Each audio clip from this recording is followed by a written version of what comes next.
The glass walls of the high-rise office sparkled, but inside, Leo felt like he was drowning in spreadsheets. He looked at his friend Sarah, who was calmly sipping a coffee that cost more than his hourly wage back in college. "Sarah," he sighed, "I saw a guy driving a gold-plated SUV today. Is that what it takes to be upper class, or am I just forever stuck in the middle?" Sarah laughed, setting her cup down. "Leo, most people think the upper class is all country clubs and 5 therapists, but the math is actually much weirder than that. You'd be surprised how little, or how much, it actually takes to shift from one world to the next. Today, I am going on a journey through the invisible lines that divide us.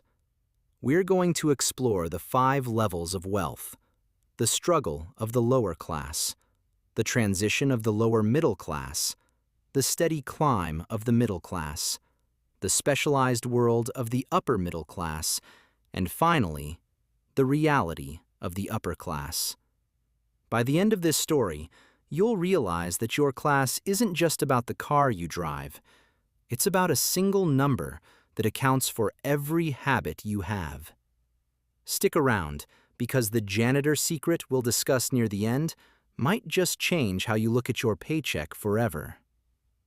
Leo and Sarah started their walk through the city, passing a bus stop where a young man was checking his phone with a worried expression. "That's the first bucket," Sarah noted, "the bottom 20%. In this world, the median net worth is just about $6,000. It's the poverty class." Leo looked confused. "Wait, 6,000 in the bank isn't that bad for a start, right?" Sarah shook her head. "Net worth isn't just cash, Leo. It's everything you own minus everything you owe.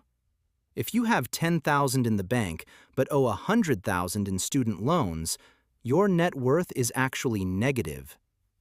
People here are often living paycheck to paycheck, earning maybe 25,000 a year. It's a vicious cycle of debt. Some are just starting out at 18, while others are working minimum wage jobs without a high school diploma. It's a hard place to be, but it's not a life sentence." As they walked past a row of modest, well-kept suburban homes, Sarah pointed to a blue-collar worker loading a truck. "Now this is the 20th to 40th percentile, the lower middle class. Here, the median net worth jumps to about $43,000. The income sits around $48,000 a year. These are your new graduates, your factory workers, and people moving to a new country to find their footing," Sarah explained. "This is where life changes from just surviving to aspiring. There's a government list of 6 things these folks want: a home, a car, college for the kids, retirement, healthcare, and, the big one, a family vacation.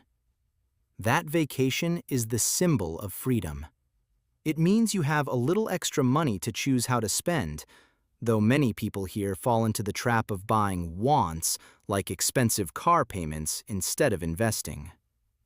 They sat down on a park bench, watching a nurse in scrubs walk by. "That nurse is likely straight-up middle class," Sarah said, "right in the middle of the distribution. To be here, you need a net worth of about $104,000. Your income is the classic American average, around $70,000 a year." Leo whistled. 100,000 is a big milestone. Sarah nodded.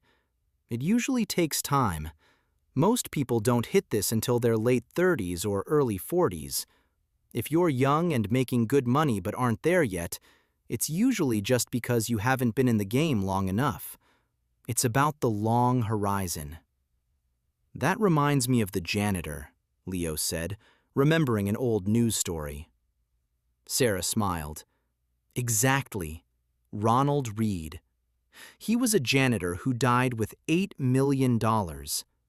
He didn't have a high salary, he just had discipline. He cut his own firewood and invested every spare cent into stocks for decades. It proves that if you can just save $100 a month starting at age 25, you'll have over $300,000 by the time you retire. That alone would push you into the next level. They looked up at the professional buildings housing architects and engineers. The upper middle class, Sarah continued. Top 40%. Median net worth? $200,000. These are the white-collar pros with advanced degrees. They value foreign travel and culture. But here's the kicker, Leo. Even at this level, nearly half of people making six figures say they still live paycheck to paycheck. They have the income, but they haven't mastered the management. They have the status, but not necessarily the freedom. Leo looked at the global news playing on a nearby screen. Sarah noticed his gaze. We often forget how lucky we are. Globally, if you make more than $50 a day, you are in the top 20% of the entire world. We live better today as average people than King Louis XIV did in his palace. We have antibiotics, electricity, and iPhones. We are getting wealthier as a species every single day. Finally, they reached the quiet, leafy streets where the houses had long driveways. The upper class, Sarah whispered. The top 20% in the U.S. To be here, your net worth needs to be around $608,000. Your household income is likely north of $230,000 a year. You'll find these folks in tech hubs like Silicon Valley or financial centers like New York. They aren't just tech moguls. They're cardiologists, dentists, and senior managers. Leo looked at his own shoes, then back at the skyline. So, is it just about being a doctor? Sarah stood up to head home. No, most of the people in that top group got there through boring habits. They maxed out retirement accounts, paid down their mortgages, and bought mutual funds. If you can save $200 a month starting young, you can reach that $600,000 mark. The upper class isn't a secret club. It's a math problem solved by patience. As Sarah walked away, Leo realized the point of the whole journey. It wasn't about the gold-plated SUV. It was about the gap between what you earn and what you spend. Whether you are at $6,000 or $600,000, the rules of the game remain the same. The question wasn't which class he was in today, but which habits he was building for tomorrow.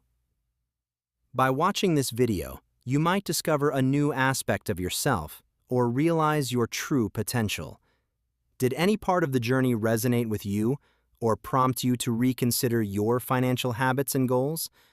Share in the comments what new insight you gained about yourself after watching this video.